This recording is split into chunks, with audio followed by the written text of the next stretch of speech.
शुरू करें आज की कहानी का ये पहला प्रश्न।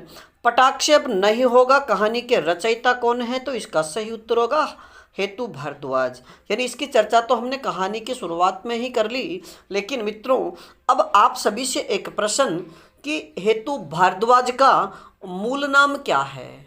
यानी हेतु भारद्वाज का मूल नाम क्या है? तो इस प्रश्न का उत्तर आप हमें कमेंट्स में दीजिएगा।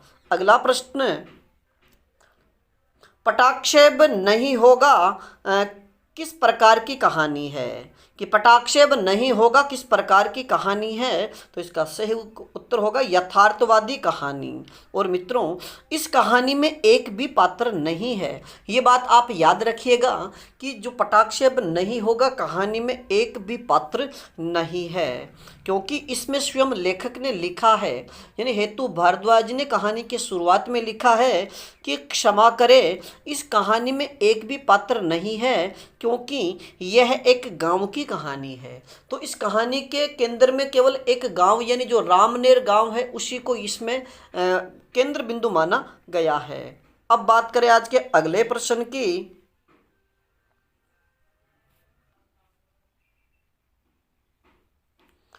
पटाक्षेप नहीं होगा कहानी किस सामयिक परिवर्तन के साथ शुरू होती है?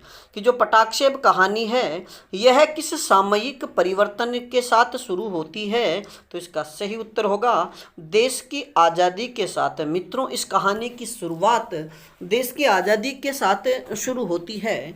अब बात करें आज के अगले प्रश्न की।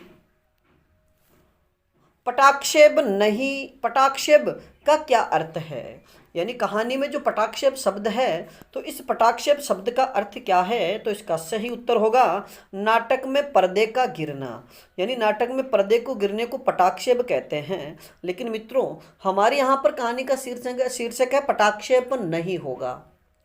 यानी इस कहानी में जो राजनीतिक षड्यंत्र रचा जाता है, यानी आज़ादी के पहले से और आज़ादी के बाद भी जो राजनीतिक षड्यंत्र चला जा रहा है, यानी एक प्रकार से जो राजनीतिक नाटक खेला जा रहा है, और ये इस प्रकार का नाटक है जिसका पर्दा आज तक नहीं गिरा है। इस वजह से इस कहानी का शीर्षक पटाक्षेप नहीं होगा रखा गया है।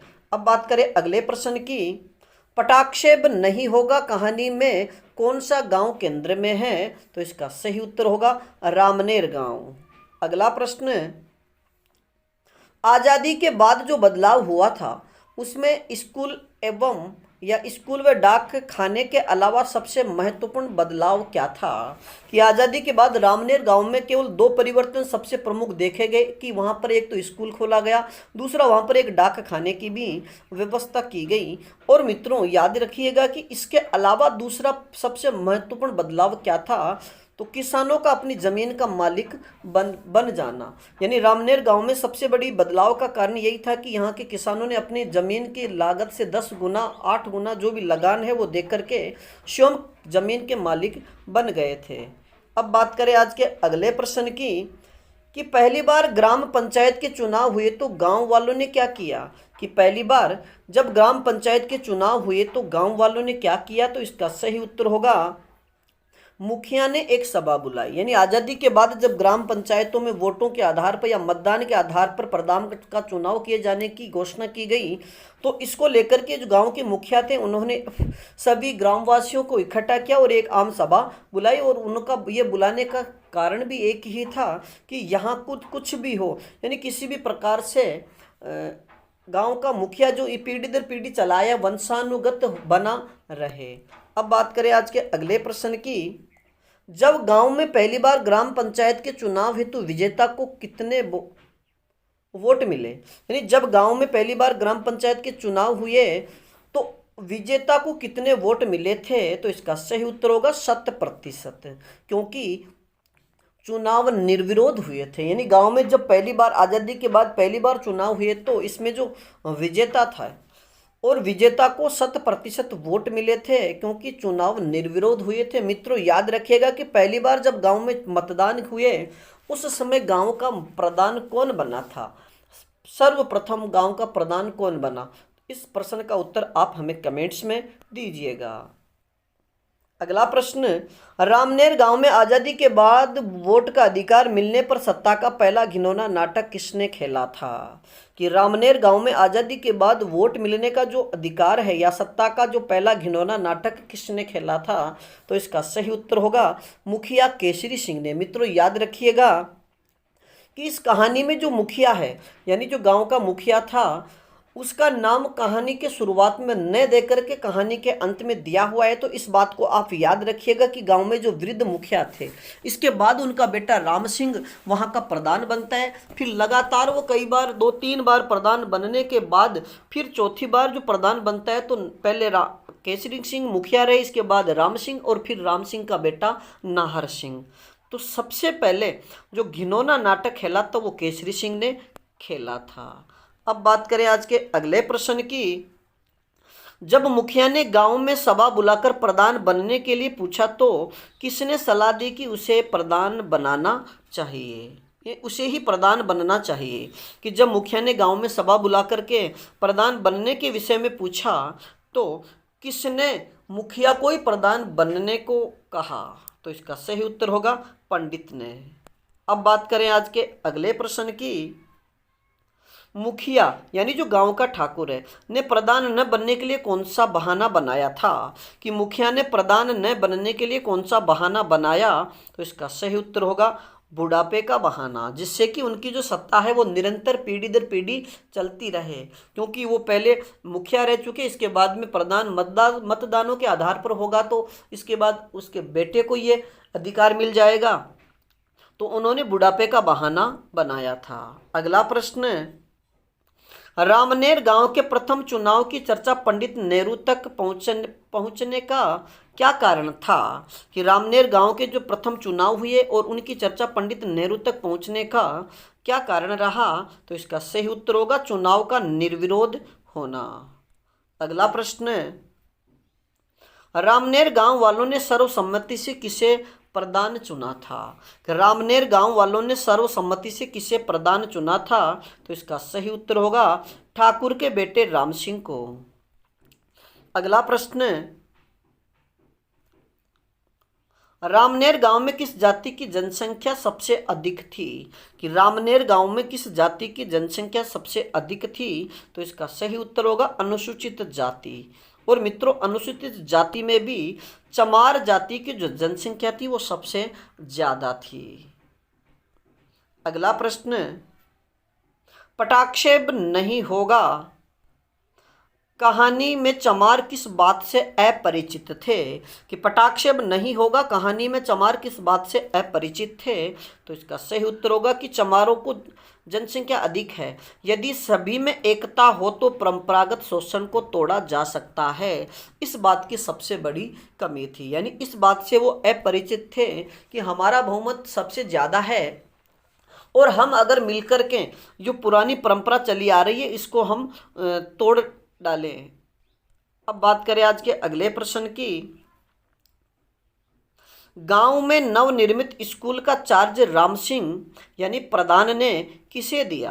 यानी गांव में नवनिर्मित स्कूल का चार्ज राम सिंह यानी प्रधान जो गांव के प्रधान थे ने किसे दिया था? तो इसका सही उत्तर होगा अपने मित्र यानी अपने गुर्गे दयाराम को।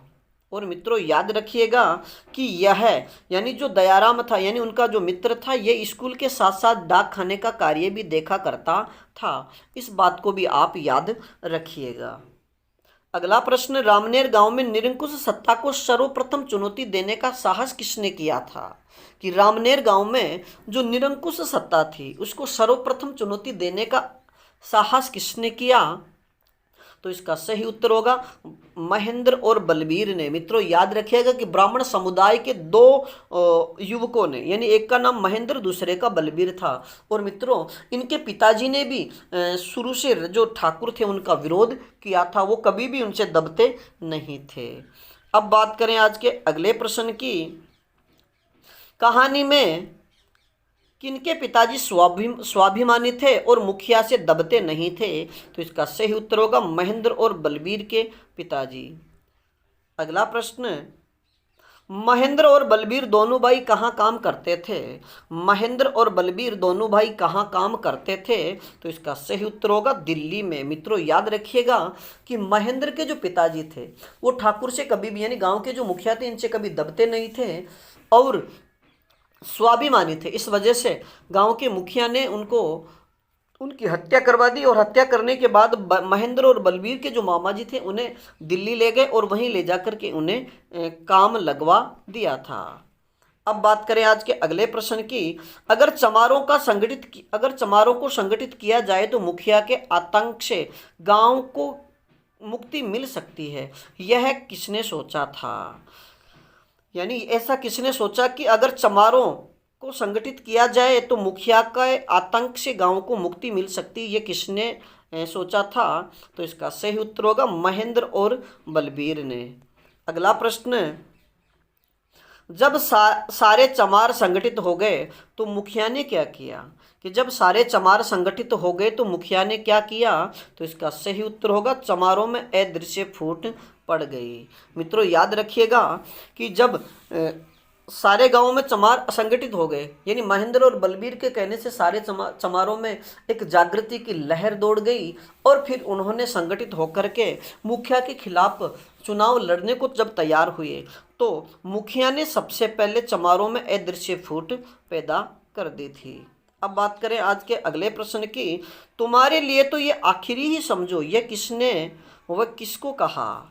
यानी तुम्हारे लिए तो यह आखिरी चुनाव ही समझो, ऐसा किसने किससे कहा? तो इसका सही उत्तर होगा मुखिया ने, यानी गांव के जो प्रधान थे उन्होंने महेंद्र व बलबीर को कहा था। अगला प्रश्न, नियमानुसार पंचायत यानी ग्राम पंचायत के चुनाव कितने सालों में होने थे? कि नियमानुसार ग्राम पंचायत के चुनाव कितने सालों में होने थे? तो इसका सही उत्तर होगा प्रत्येक 3 वर्ष में।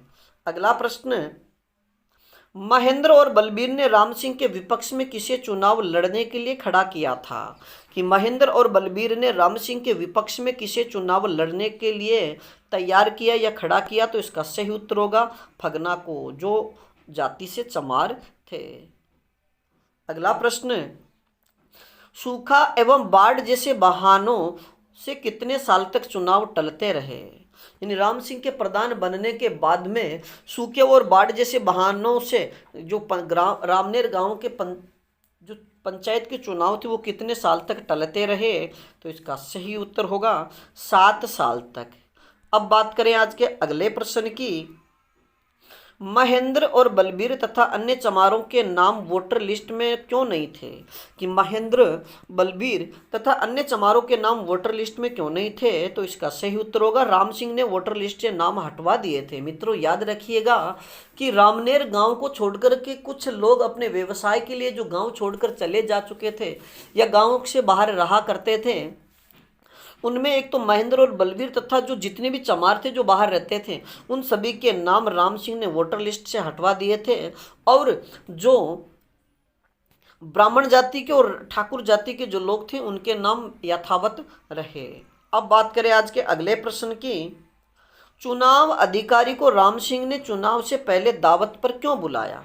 कि चुनाव अधिकारी को राम सिंह ने चुनाव से पहले दावत पर क्यों बुलाया? तो इसका सही उत्तर होगा कि चुनाव अधिकारी भी ठाकुर थे। सबसे पहला कारण तो यह था कि वो चुनाव अधिकारी भी ठाकुर थे तथा दूसरा कि चमार महिलाओं के फर्जी वोट डाले जा सके। और मित्रों जब चुनाव शुरू होते हैं तो शुरू होने के बाद में जब चमार जाति की महिलाएं वहां पर वोट देने के लिए जाती है तो उनके वोट पहले ही डल चुके थे। अब यानी कुल मिलाकर के वो चुनावों में धांधली करना चाहते थे। अगला प्रश्न, तीसरी बार राम सिंह कितने वोटों से जीत गया था? कि तीसरी बार राम सिंह कितने वोटों से जीत गया था? तो इसका सही उत्तर होगा 300 वोटों से।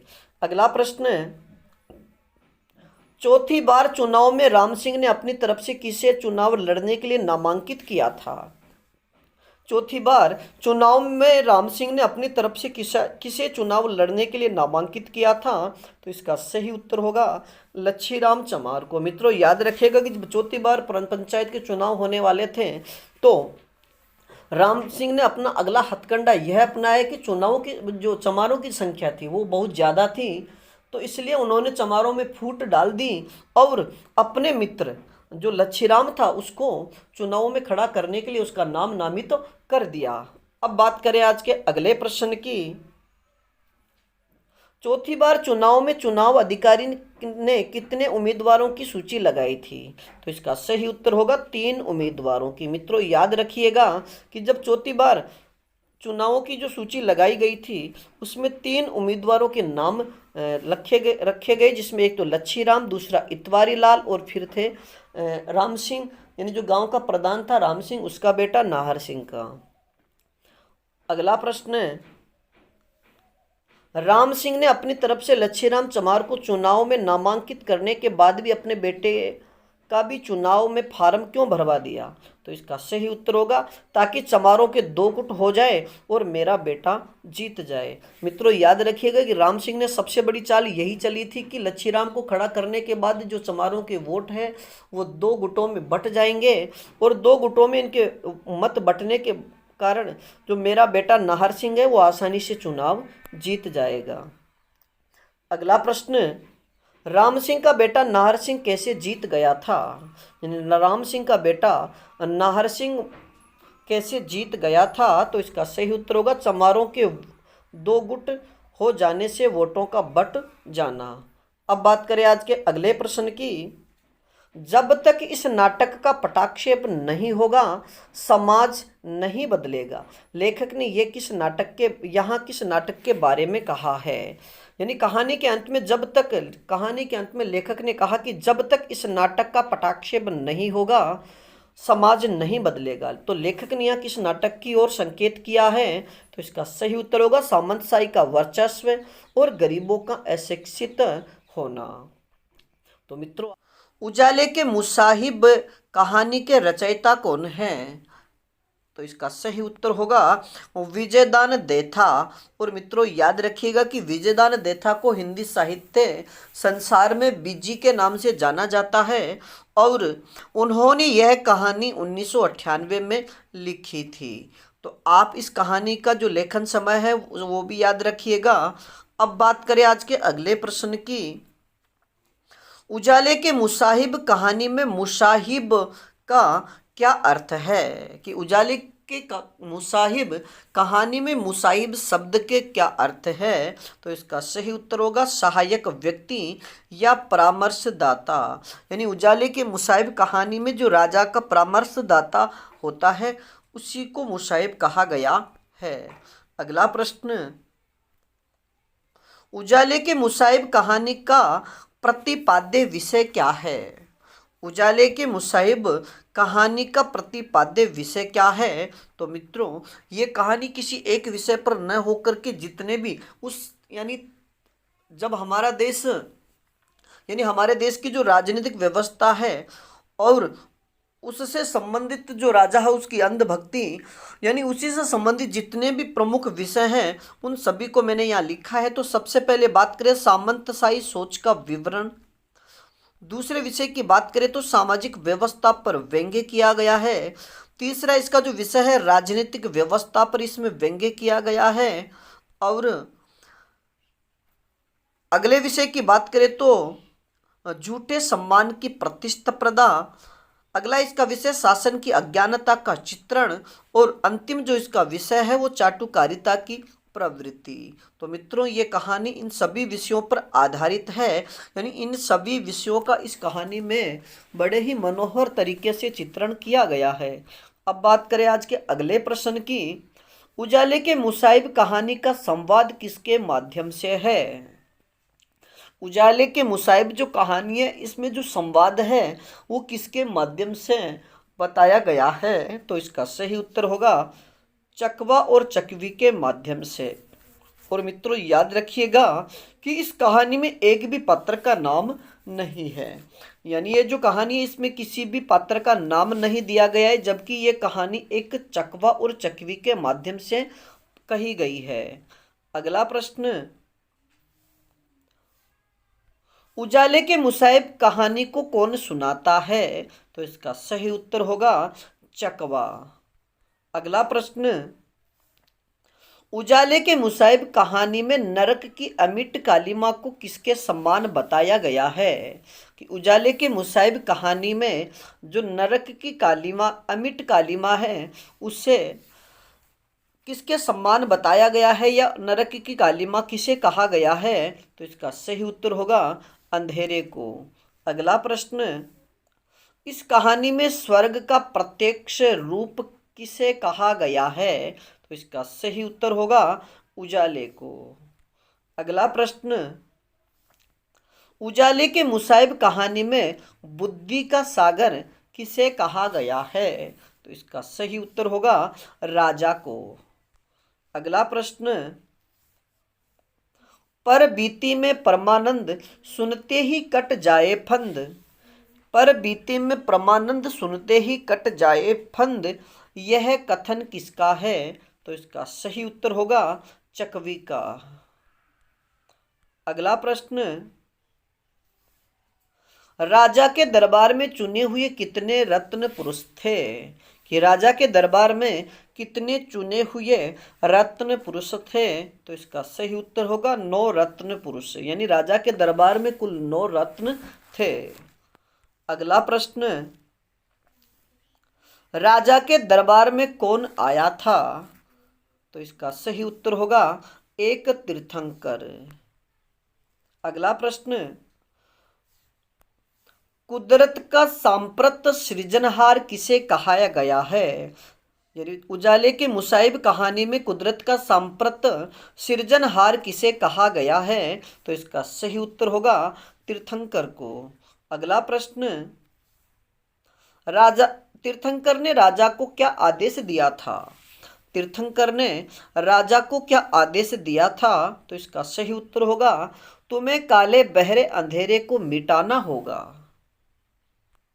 अगला प्रश्न, राजा के दरबार में पधारे हुए तीर्थंकर मुनि ने क्या शर्त रखी? कि राजा के दरबार में पधारे हुए तीर्थंकर मुनि ने क्या शर्त रखी थी? तो इसका सही उत्तर होगा जब तक तुम्हारे राज्य से अंधेरा दूर न होगा तब तक मैं भोजन नहीं करूंगा।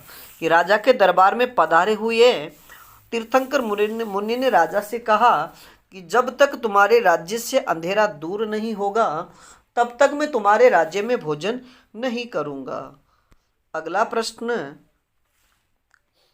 अंधेरा दूर करने के लिए किए जाने वाले उपायों के संबंध में राजा ने सबसे पहले किस चर्चा शुरू की? यानी अंधेरा दूर करने के लिए जो किए जाने उपाय थे उन उपायों के संबंध में राजा ने सबसे पहले चर्चा किससे शुरू की? तो इसका सही उत्तर होगा अपने दीवान से। अगला प्रश्न, हुजूर के भूलने पर तो सर्वत्र प्रलय हो जाएगा, यह कथन किसने कहा था? हुजूर के भूलने पर तो सर्वत्र प्रलय हो जाएगा, यह कथन किसने कहा था? तो इसका सही उत्तर होगा दीवान। अगला प्रश्न, जब 3 साल पहले राजमहल में बाढ़ का पानी भर गया था तो किस तरह पानी को बाहर निकाला गया था? यानी जब 3 साल पहले राजमहल में बाढ़ का पानी भर गया था तो उसे किस तरह बाहर निकाला गया था? तो इसका सही उत्तर होगा बर्तनों से उलीच कर। मित्रों, यानी अंधेरे को दूर करने के लिए राजा ने अपने दीवान व रत्नों से कहा कि हमारे राजमहल में 3 साल पहले जो बाढ़ का पानी भर गया था उसे हमने बर्तनों से उलीच कर बाहर निकाला था। ठीक उसी प्रकार हमें अंधेरे को भी, यानी जो अंधेरा है, रात का अंधेरा है, इसे भी बर्तनों से उलीच कर हमारे राज्य से निकालना होगा। अब बात करें आज के अगले प्रश्न की। मैं तो प्रवचन के दौरान ही महात्मा जी के मन की बात भांप गया था, यह कथन किसका है?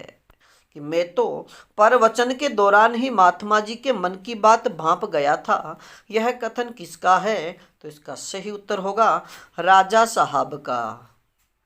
अगला प्रश्न, अंधेरे को मिटाने के लिए सबसे पहले क्या उपाय किया गया था?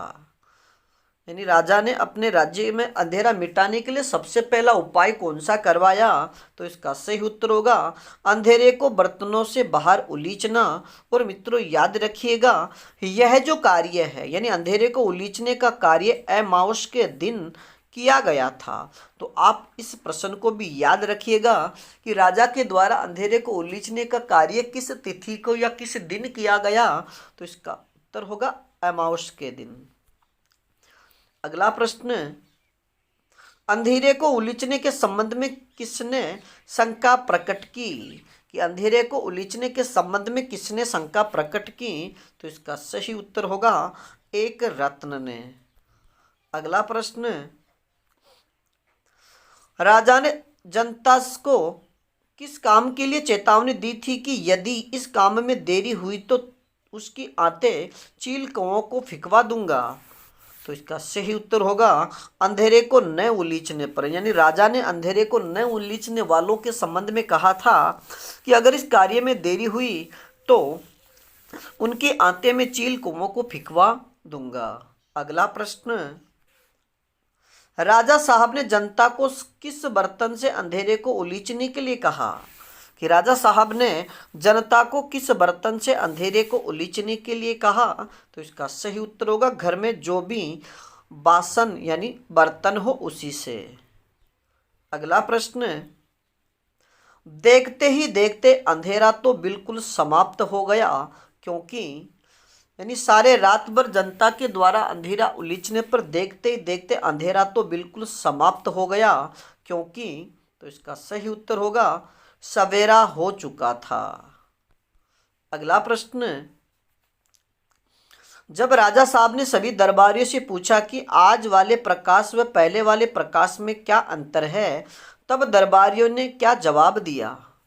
तो इसका सही उत्तर होगा कि आज वाला प्रकाश श्रेष्ठ है। मित्रों याद रखिएगा कि जनता जब सारे रात भर अंधेरे को उलीचने का कार्य करती रहती है, अंधेरा तो दूर नहीं होता लेकिन सवेरा होने से अंधेरा अपने आप दूर हो जाता है।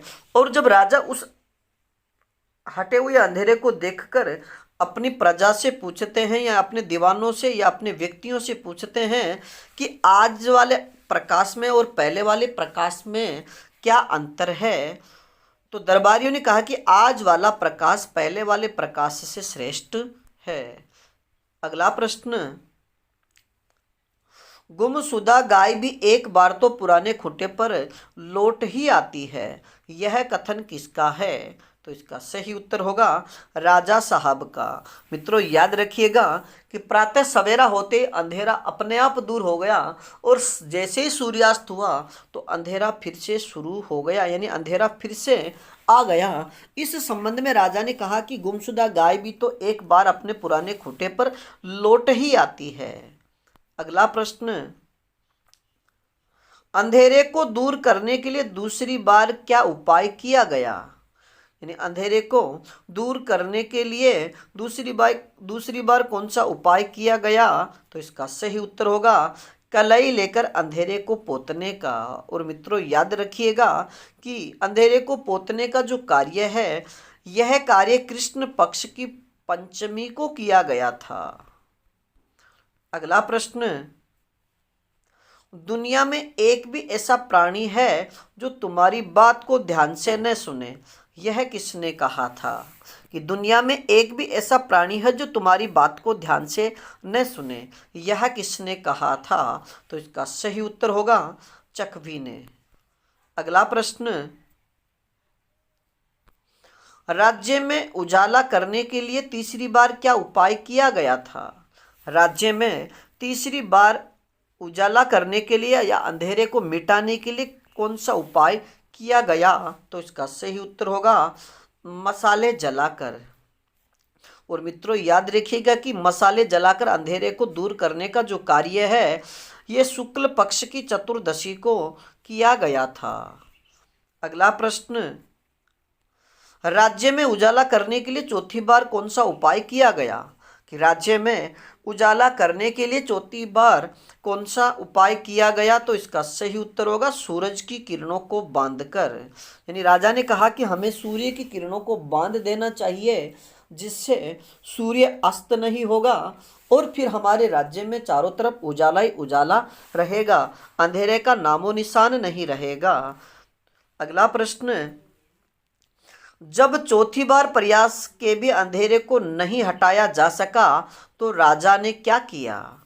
जब चौथी बार के प्रयास से भी अंधेरे को नहीं हटाया जा सका तो राजा साहब ने क्या उपाय किया? तो इसका सही उत्तर होगा विख्यात पंडितों से उपाय पूछा। अगला प्रश्न, विख्यात पंडितों ने उजाले के लिए राजा साहब को क्या उपाय बताया?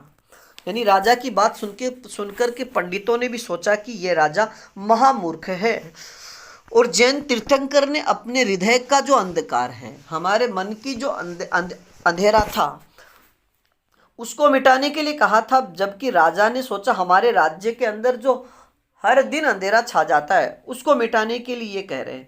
तो विख्यात पंडितों ने भी उस जो उजाले के लिए राजा साहब को जो उपाय बताया, तो उसने सोचा ये उपाय राजा कर नहीं सकेगा और इस राज्य में कभी अंधेरा मिट नहीं सकेगा। सबसे पहले पंडितों ने उपाय बताया कि पंडितों को सोने का एक सांड दान किया जाए, और उन्होंने दूसरा जो उपाय बताया वह था कि गरीबों को एक सोने के चूहे का दान किया जाए, और तीसरा जो उपाय था वह था कि राजा साहब 7 दिन तक मौन धारण करें। और इसके अलावा उन्होंने पंडितों ने एक उपाय वही बताया कि आपके तालाब में, यानी आपके राज्य में जो तालाब है उसमें सबसे नीचे, यानी जो तल है उस तल से भी 1.25 हाथ नीचे एक घोंसला खुदवाया जाए, और उसमें जब शगुन चिड़िया 7 रंग के यानी अलग अलग रंग के अंडे देगी, तब जाकर के तुम्हारे राज्य का अंधेरा दूर होगा। यानी सबसे पहले तो उन्होंने पंडितों को सोने का सांड दान करने को कहा, इसके बाद गरीबों को सोने का चूहा दान करने के लिए कहा, और तीसरा उपाय बताया कि राजा साहब 7 दिन तक मौन धारण करेंगे और अपने जो तालाब है, राज्य का तालाब है, उसके 1.25 हाथ नीचे सुगन चिड़िया का एक घोंसला खुदवाया जाए, जिसमें वो अलग अलग रंग के जब अंडे दे देगी, तब जाकर के तुम्हारे राज्य से अंधेरा दूर हो जाएगा। और मित्रों, ऐसा संभव नहीं था। अगला प्रश्न, विख्यात पंडितों ने राजा साहब को किस तालाब की सतह से 1.25 हाथ नीचे 7 घोंसले खुदवाने की अरदास की थी? तो इसका सही उत्तर होगा भीम तालाब। यानी मित्रों, आप इस तालाब का नाम भी याद रखिएगा। अगला प्रश्न, भीम तालाब के घोंसले में कौन सी चिड़िया अंडे देगी जो राजा साहब का कोई भी उपाय व्यर्थ नहीं जाएगा? तो इसका सही उत्तर होगा शगुन चिड़िया। अगला प्रश्न, राजा साहब के दरबार में 9 रत्नों की तुलना किससे की गई है? कि राजा साहब के दरबार में उपस्थित जो 9 रत्न थे उनकी तुलना किससे की गई है? तो इसका सही उत्तर होगा 9 सूर्यों से। तो मित्रों, आज के लिए फूस की रात कहानी कब प्रकाशित हुई? फूस की रात कहानी कब प्रकाशित हुई? तो इसका सही उत्तर होगा 1930 ईस्वी में।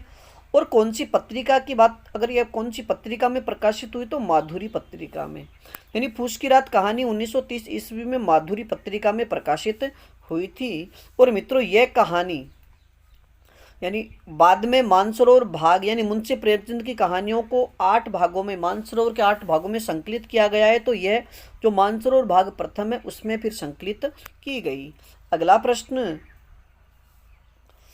फूस की रात कहानी का मुख्य पात्र कौन है? यानी फूस की रात कहानी का मुख्य पात्र कौन है? तो इसका सही उत्तर होगा हल्कू। और मित्रों, अन्य जो पात्र हैं उनमें हल्कू की पत्नी जिसका नाम है मुन्नी, और एक है कुत्ते यानी हल्कू का जो कुत्ता है उसका नाम है जबरा, और इसके अलावा एक पात्र और है जो है साहूकार सहना। अगला प्रश्न,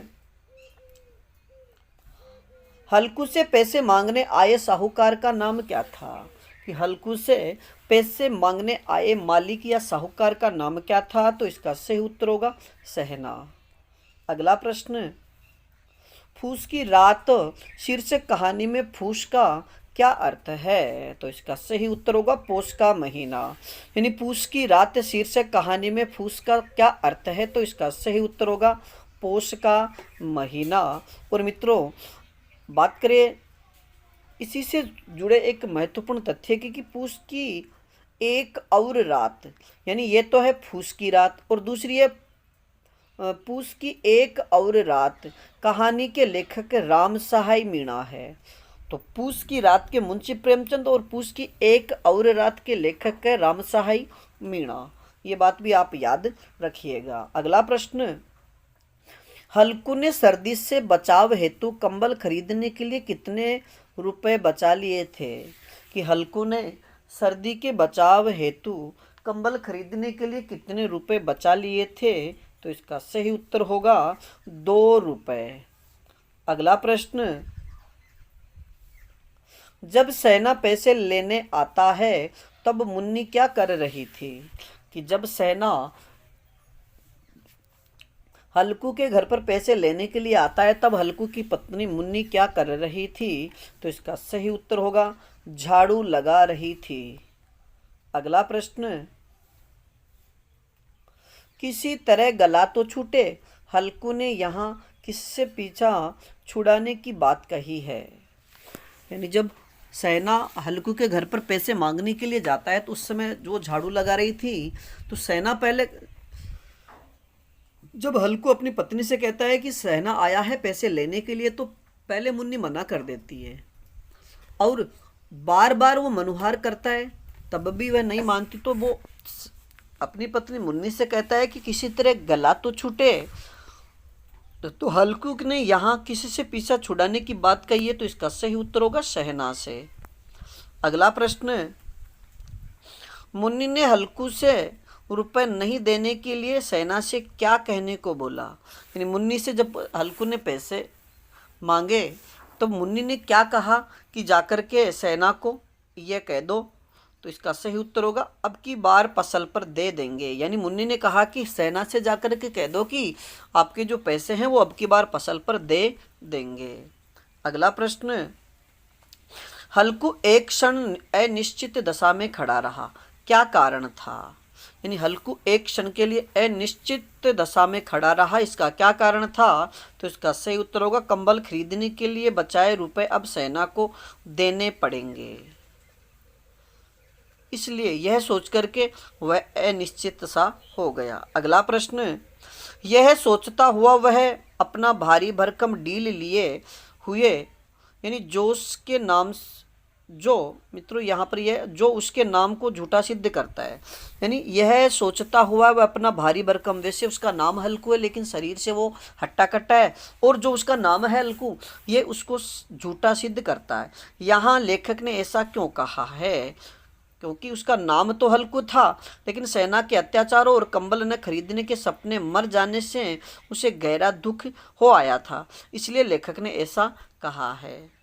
अगला प्रश्न, न जाने कितनी रकम बाकी है जो चुकने ही नहीं आती, यह किसका कथन है? न जाने कितनी रकम बाकी है जो चुकने ही नहीं आती, यह किसका कथन है? तो सही उत्तर होगा मुन्नी का। अगला प्रश्न, अच्छी खेती है मजूरी करके लाओ, वह भी उसी में झोंक दो उस पर धोस, यह कथन किसका है? कि यानी यह किसने कहा कि अच्छी खेती है मजूरी करके लाओ, वह भी उसी में झोंक दो और उस पर भी धौंस सुनने को अलग से मिलेगी, ये किसका कथन है? तो सही उत्तर होगा मुन्नी का। और मित्रों, अगर इसमें भाव पूछ लिया जाए कि इसमें कौन सा भाव है, तो व्यंग्य का भाव छुपा हुआ है। यानी ऐसी खेती किस काम की जिसमें सारे दिन भर मेहनत करो, रात को वहीं रखवाली करो और उसमें कुछ बचेगा भी नहीं, क्योंकि जो कुछ बचता है वो सेना या मालिक ले जाता है। अगला प्रश्न, फूस की रात कहानी कितने भागों में है? आप इसे तो याद रखिएगा कि फूस की रात कहानी कितने भागों में है, तो इसका सही उत्तर होगा 4 भागों में, यानी ये 4 अंकों में कहानी लिखी गई है। अगला प्रश्न, हल्कू ने रुपए लिए और इस तरह बाहर चला मानो देने जा रहा हो कि रिक्त स्थान के लिए उपयुक्त विकल्प कौन सा होगा। तो मित्रों यहाँ पर सही उत्तर होगा अपना हृदय निकाल कर, यानी जो खाली स्थान है यहाँ पर होगा कि हल्कू ने रुपए लिए और इस तरह बाहर चला मानो अपना हृदय निकाल कर देने जा रहा हो। तो रिक्त स्थान देख करके भी आपसे ये पंक्ति पूरी करवाने हेतु या फिर रिक्त स्थान में कौन सा शब्द आएगा, ये प्रश्न आपसे पूछा जा सकता है। अगला प्रश्न, हल्कू खेत में क्यों सोता था। हल्कू खेत में क्यों सोता था, तो इसका सही उत्तर होगा नील गाय से फसल की रखवाली हेतु। यानी हल्कू नील गाय से अपनी फसल की रखवाली करने हेतु खेत में सोया करता था। अगला प्रश्न, दो में से एक को भी नींद नहीं आ रही थी, यहाँ किन दो का उल्लेख है। कि दो में से एक को भी नींद नहीं आ रही थी, तो यहाँ पर दो यानी किन दोनों का उल्लेख किया गया है, तो इसका सही उत्तर होगा हल्कू और जबरा का। मित्रों याद रखिएगा, हल्कू का जो कुत्ता था उसका नाम जबरू था और उसने इस पाठ में यानी पूछ की रात कहानी में उसे जबरू भी नाम से पुकारा है। जबरू, जबरा, जब्बू, यानी इन नामों से उसने अपने कुत्ते को पुकारा है। अगला प्रश्न, जानते थे मैं हलवा पूरी खाने आ रहा हूँ, हल्कू के इस कथन में कौन सा भाव है। और ये कथन किसके लिए कहा कि जानते थे मैं हलवा पूरी खाने आ रहा हूँ, हल्कू ने ये कथन किसके प्रति कहा। तो हल्कू ने ये कथन अपने कुत्ते के प्रति कहा, क्योंकि हल्कू जब खेत में आता है तो उसका जो कुत्ता है जबरा वो भी उसके साथ साथ आ जाता है। तब हल्कू ने कहा कि ये ऐसे जान रहा था जैसे मैं तो वहाँ पर हलवा पूरी खाने जा रहा हूँ। और भाव की बात कर ली जाए तो यहाँ पर अनन्यता का भाव है, यानी जो केवल एक पर ही आश्रित, तो यहाँ पर जबरा हल्कू पर ही आश्रित है। अगला प्रश्न, यह रांड पछुआ न जाने कहाँ से बर्फ लिए आ रही है, यहाँ पछुआ का क्या अर्थ है। तो एक तो मित्रों आप ये बात याद रखिएगा कि जैसे मुंशी प्रेमचंद ने इस कहानी में रांड शब्द जो प्रयुक्त किया है, तो यह साहित्य में अनुचित है, इसलिए ऐसे शब्दों का हम प्रयोग नहीं कर सकते। लेकिन यहाँ पर रांड पछुआ, तो यहाँ पर जो पछुआ शब्द है इसका क्या अर्थ है, तो इसका सही उत्तर होगा पश्चिम से चलने वाली हवा। अगला प्रश्न, 8 चिलम तो पी चुका, ये खेती का मजा है, हल्कू ने यहाँ हल्कू के इस कथन में कौन सा भाव छिपा हुआ है कि 8 चिलम तो मैं पी चुका और ये सब कुछ खेती का ही मजा है कि खेती करने पर ऐसी चिलम बार बार चिलम पीने को मिलती है। तो यहाँ पर हल्कू का कौन सा भाव है, तो इसका सही उत्तर होगा विवशता का भाव। अगला प्रश्न, और भगवान ऐसे पड़े हैं जिनके पास जाड़ा जाए तो गर्मी से घबरा कर भागे, हल्कू के इस कथन में किस और संकेत किया है कि भगवान ऐसे पड़े हैं जैसे जिनके पास जाड़ा जाए तो भी गर्मी से घबरा कर भागे, हल्कू के इस कथन में किस और संकेत किया है, तो इसका सही उत्तर होगा पूंजीपतियों की ओर, क्योंकि पूंजीपतियों को ओढ़ने पहनने की और रहने की कोई कमी नहीं होती, इसलिए उनके पास तो सर्दी का नामो निशान भी नहीं उनके पास नहीं जा सकता। अगला प्रश्न, जबरा ने उनके मुंह की ओर प्रेम से छलकती हुई आंखों से देखा। यानी जबरा ने हल्कू की ओर प्रेम से झलकती हुई आंखों की ओर देखा। कब देखा, जब हल्कू ने चिलम पीने की मनुहार की। जब हल्कू ने जबरा को चिलम पीने की मनुहार की, तब वह प्रेम से छलकती हुई आंखों से हल्कू को देखता है, पर एक क्षण में ही उसके हृदय में कंपन होने लगी। क्यों, यानी पर एक ही क्षण में उसके हृदय में कंपन होने लगी, इसका क्या कारण था, कंपन क्यों होने लगी थी। तो इसका सही उत्तर होगा क्योंकि कड़ाके के ठंड से बचने के लिए हल्कू के पास कंबल नहीं था, इसलिए थोड़ी ही देर में उसका जो हृदय है वो हृदय में कंपन होने लगा था। अगला प्रश्न, हल्कू ने जाड़े की तुलना किससे की है, कि हल्कू ने जाड़े की तुलना किससे की है, तो इसका सही उत्तर होगा पिशाच से। अगला प्रश्न, जबरा शायद समझ रहा था कि स्वर्ग यही है। लेखक ने यहाँ स्वर्ग किसे कहा है? कि जबरा शायद समझ रहा था कि स्वर्ग यही है।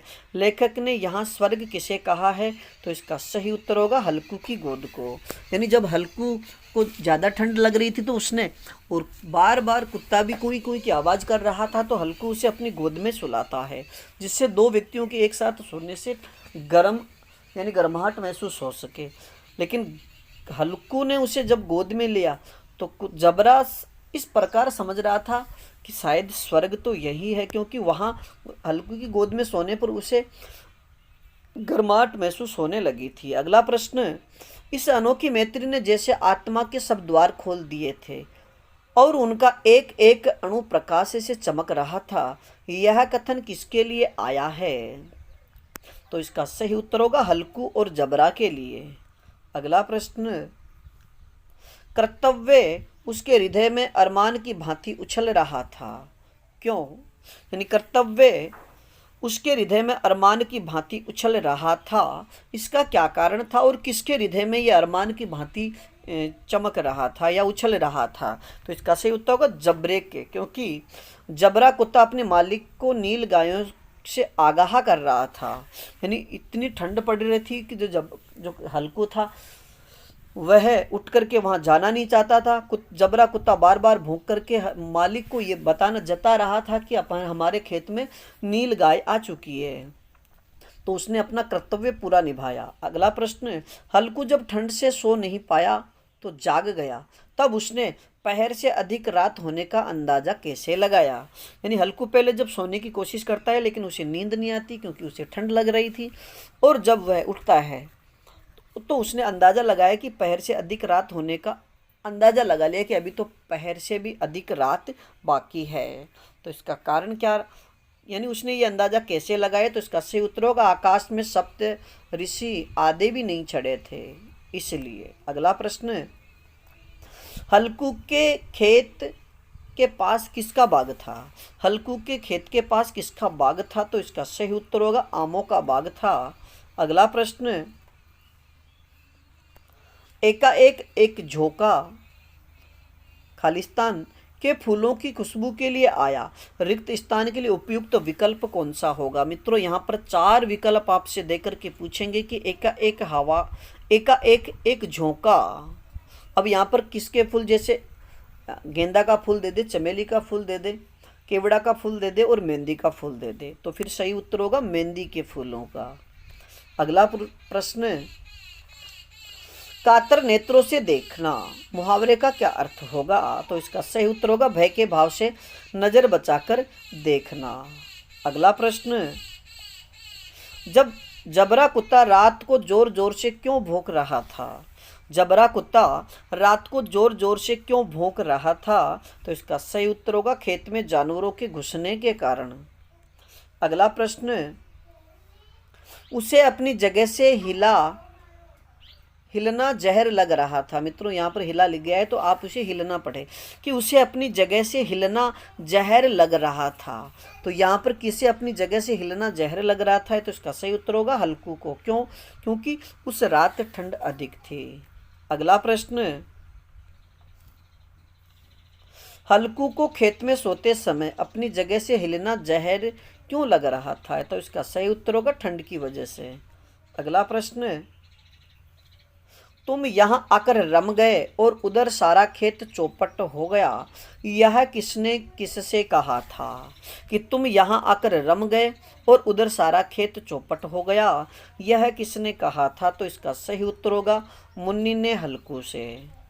यानी प्रातःकाल जब मुन्नी अपने खेत में हल्कू के लिए कलेवा लेकर के आती है, कलेवा यानी प्रातःकाल का जो भोजन लेकर के आती है, तो वो खेत पर आकर के देखती है, मेड़ पर खड़ी होकर देखती है कि पूरा खेत नील गाय चर गई है, अब कुछ शेष नहीं बचा, और जाकर के उसे हल्कू को जगाती है।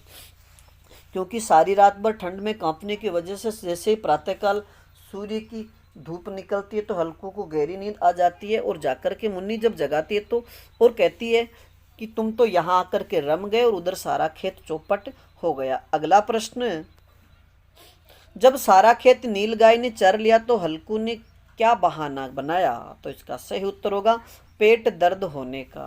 यानी जब मुन्नी खेत में आकर हल्कू को जगाती है और कहती है कि तो उधर तो तुम तो यहाँ आराम से सो रहे हो और उधर सारा खेत चौपट हो गया, तब हल्कू ने बहाना बनाया कि मेरे तो पेट में दर्द हो रहा था, मैं तो मरते मरते बचा। तो उसने पेट दर्द का बहाना बनाया। अगला प्रश्न, सारा खेत नीलगाय के चर जाने के बावजूद हल्कू प्रसन्न क्यों था? कि सारा खेत नील गायों के चरने के बावजूद हल्कू प्रसन्न क्यों था? तो इसका सही उत्तर होगा अब रात को खेत में सोना नहीं पड़ेगा। क्योंकि जब नीलगाय पूरे खेत को चर गई तो अब खेत की रखवाली करने से क्या फ़ायदा, इसलिए हल्कू प्रसन्न हुआ कि न रहेगा बांस और न बजेगी बांसुरी। यानी अब यहाँ पर खेत में इस ठंड में सोने के लिए नहीं आना पड़ेगा।